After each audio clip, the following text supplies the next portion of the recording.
ভাই রিক্সা যাবেন? অসাম। তুমি শেষ পর্যন্ত তুমি রিক্সা চালাও? অবশ্য তোমার মতো এমন খ্যাত গাইয়া ছেলে জীবন আর কি বা করতে পারে? কেন বেন রিক্সা চালানো কি খারাপ? তাই খবরদার আমাকে বেআইন বলবে না। আর রিক্সা চালাও চালাও, আমাদের এলাকার আশেপাশে তোমাকে যেন আর না দেখি। তোমার জন্য তো আমাদের মান সম্মান কিছুই থাকবে না। মান সম্মানে কি আছে? আমি তো চুরি করে খাইতেছি না। তাই একদম মুখে মুখে কথা বলবে না। আর তুমি না বলে ভার্সিটিতে ভর্তি হও? এই রিক্সা চালায় টাকা জমায় আমি ভার্সিটিতে ভর্তি হবো। আল্লাহ দিলে রিক্সাওয়ালাই একদিন ভার্সিটিতে ভর্তি হইব, কেউ টাকাইতে পারবো না। রিক্সাওয়ালা গাইয়া খ্যাত নাকি আমার ভার্সিটিতে পড়বে? চালায় রিক্সা, স্বপ্ন দেখে ভার্সিটি। আল্লাহ এই অহংকারের পতন। মিস সোনিয়া, আমাদের অফিস ম্যানেজমেন্টে আপনাকে স্বাগত। থ্যাংক ইউ মিয়া। আমাদের ম্যানেজমেন্ট আপনাকে যে দায়িত্ব দিয়েছে আমি আশা করব সেটা আপনি সততার সাথে পালন করবেন। জি ম্যাম, আমি আমার দায়িত্ব যথাযথ পালন করার চেষ্টা করব। রফিক সাহেব, আমি তো রেগুলার অফিসে আসতে পারছি, আপনি আমাকে আপডেট করে মেল করে দিন। কেন যাবেন? আহারে আপনি আপনি বই পড়তে পারেন? এবার ভার্সিটিতে ভর্তি হবো, তাই রিক্সা চালায় টাকা জোগাড় করতেছি। ভার্সিটিতে ভর্তি হবে?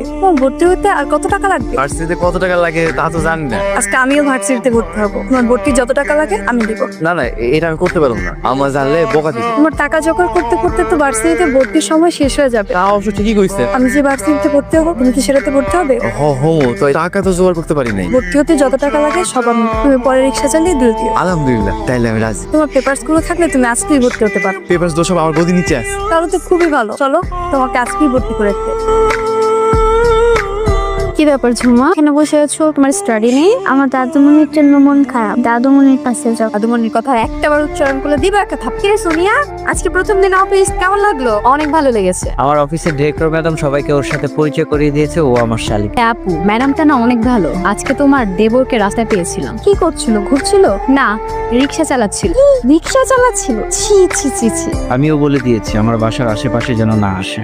খুব ভালো পড়েছো। আনকালচার খ্যাত কেউ একটা, সে নাকি আমার ভার্সিটিতে ভর্তি হবে। মামা, আম্মা, কই তোমরা? তাড়াতাড়ি আসো। কি হয়েছে? চিল্লাইতেছো কেন? কি কাশেম, আজকে তোমার এত খুশি খুশি লাগতেছে যে? আমি ভার্সিটিতে ভর্তি হয়ে গেছি। আলহামদুলিল্লাহ। বিয়ে তো তারা জোগাড় করলা কেমনে? আমি রিক্সা চালাতে গিয়া বড় ম্যাডামের সাথে আমার পরিচয় ছিল, ম্যাডাম আমার ভর্তি পারে। কথাটা শুনে আমার যে কি ভালো লাগতেছে। কিন্তু এইটা তো ঠিক হইলো না, একজনের দানের টাকা দিয়ে